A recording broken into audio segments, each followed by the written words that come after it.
Guys, paggabi, sobrang ganda.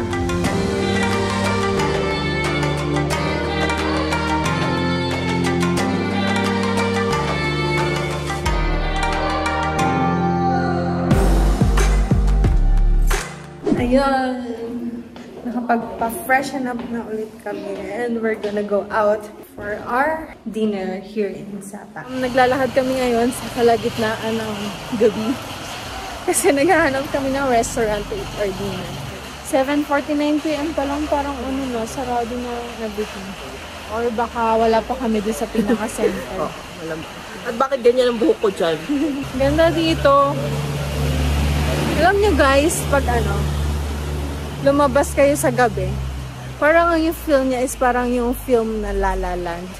Yung parang gusto mong magsayaw sa gitna ng daan. Yung gano'n. Yung feel niya with everything, with the lights on. Medyo dreamy. And romantic.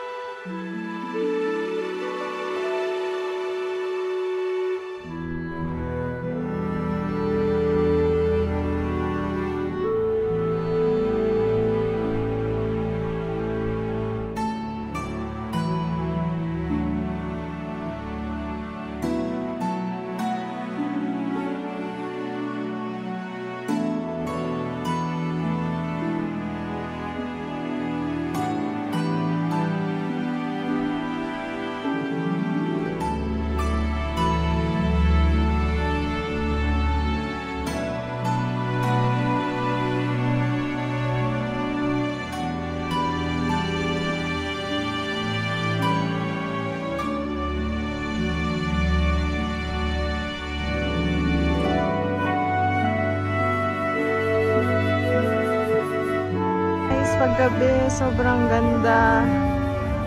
Sobrang full of lights. Ayan yung mga souvenir shops. Pwede kang bumili dito. Meron ding spa dito. Foot and body massage. At eto na. Nahanap na namin sila, Marge. What are we gonna eat? What do you want? I want some comfort food. You want the BBQ hot pot local food local samsa? No, I want comfort food. What do you mean by comfort food? Can you please explain? Oh, you want rice? Yeah. Do you want soup with it? No. Not really. Not really. You want a heavy meal, right? Yeah. Oh. Yeah, barbecue, hot pot. Masave tayo dyan.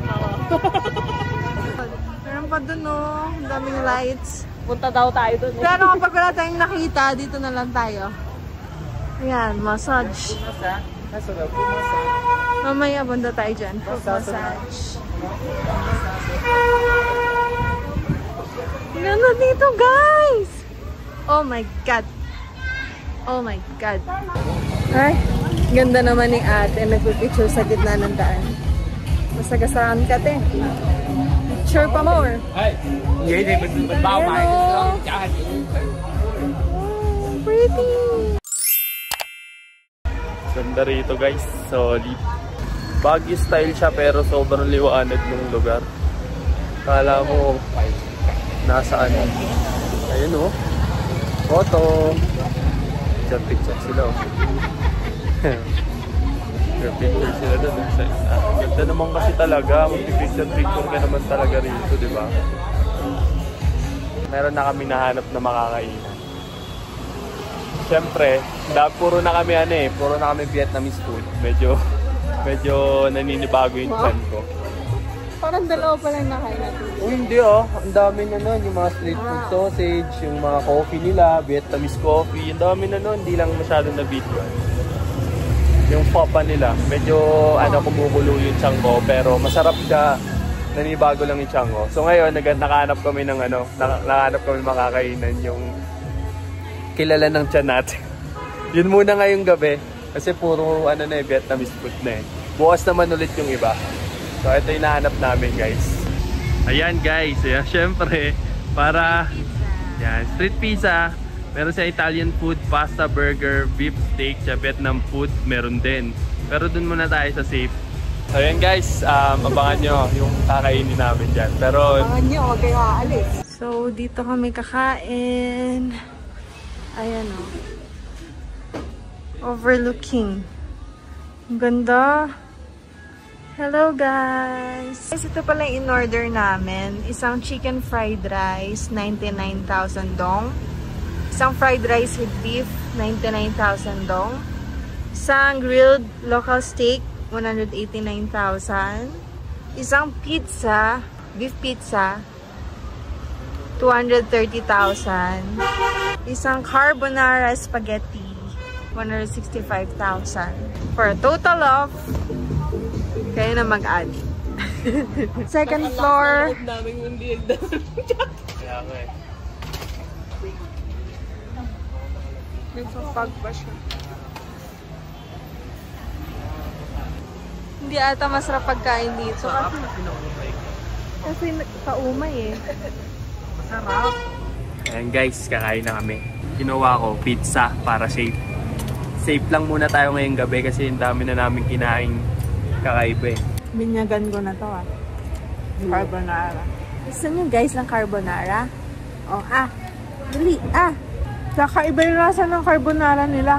Lasang gatas lang. Lasang gatas lang. Walang everything. Oh, yung parang gatas, minom ka ng gatas na walang asukal. Parang ganun yung lasa. Dito naman. In short, medyo walang lasa. Hindi, pero masarap naman pag ano. Hindi kaya ikaw na yung walang panlasa. Delikado naman yan. Hindi, malasa naman yung pizza eh. Okay. Tatanong kami ng mga 7-Eleven dito, McDonald's, Jollibee. Siyempre Jollibee nila sure. Parang McDonald's, tsaka Jollibee, tsaka KFC. Parang wala akong nakikita pa eh, no?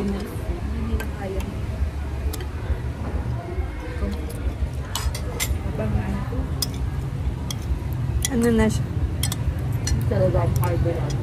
Guys, rice oh. Yum yum. Yung beef pizza na to, yung beef na nilagay nila, giniling. Yung dough niya masarap kahit medyo malamig na, okay pa din siya. Tapos yung ang crunchy nung crust. Yung mga fried rice yung na-order namin. Yung fried rice yan. Beef fried rice. Yung isa chicken fried rice. Para siyang chow fan. Oo, chow fan. Tapos so pwede na siyang walang ulam pero bumili pa rin kami ng steak.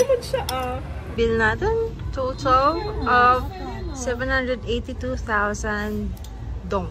Approximately 1,800 pesos. Bilis mo mag-mat eh. Ay, ayun na pala. Ayun na pala. Ayun eh, oh. 1,840. Divided by 4. Magkano isa? 460. Okay na, parang Manila BGC prices lang din. Magpipicture session lang muna kami dito sa Okay, sino mauna ha? sige na, pasok na. Din. Pasok tayo, ako nang bahala. Ikaw na, Marge. Motor. Sige, Marge. Di, buwis duhay mo yan. Para sa magandang picture. Behind the scenes. Next. Akin na. Behind the scenes of for the photography of Levi and Tintin. My car. May car lang, may car. Per day, ayun o. Motorcycle rental, 150 per day. Sige. Bilhin na kayo. Sige, rent na kayo. 150,000, mga nasa ano yan? 250 pesos. Umura. Sana, no? 600, 700 na eh. Ayan guys, naglalakad-lakad lang kami in search for the chinelas na kailangan namin. Wala pa kami nakikita so far. Pero nakabil. Motorbike rental, mas maayos. Saan? Ayan o. Oh, motorbike. How much is that? Walang price. Walang price. So yun yung mga motor nila, Honda. Pag walang price, mahal yan. No. Hindi, ayan na. Hindi, wala Wala talaga. Ganda dito. Siya din yun kanina. Pamasahe daw kayo, te. Sabi niya. Hala, may ganda sa Las Piñas. Pakita mo. May ganyan sa Las Piñas eh. Hindi ko alam yung sinasabi mo. Hindi ko alam yun. Uy, si Kuya wala sa plot. Wala pakita yan. Bakit? Kailang. Mahihain siya eh. Kailangan nilang, sinasama nga natin sila sa travel natin. Kung dami mapapansin yung wala pang saplat eh. Uy, ang bango naman dito. Namoy mo yun, love. Ayan o. Hindi naman kaya masyado tayong Lumigaw. Natutuwa. Maligaw? natutuwa. Natutuwa sa mga. Oo nga. Yan naman ang perks na inuulan ka dito sa Vietnam. Bakit? Ganyan ang ganda ng view. Oo. Diba? Ang romantic. Romantic ba, love? Oo naman, ang romantic. Ganda dito. Bamboo Sapa Hotel. Ayan o. Kaya bamboo pangalan niya. Kasi puro bamboo yan dati natayo dyan. Yung lupa na dyan, puro bamboo. Bakit? Pwede mo may rocket.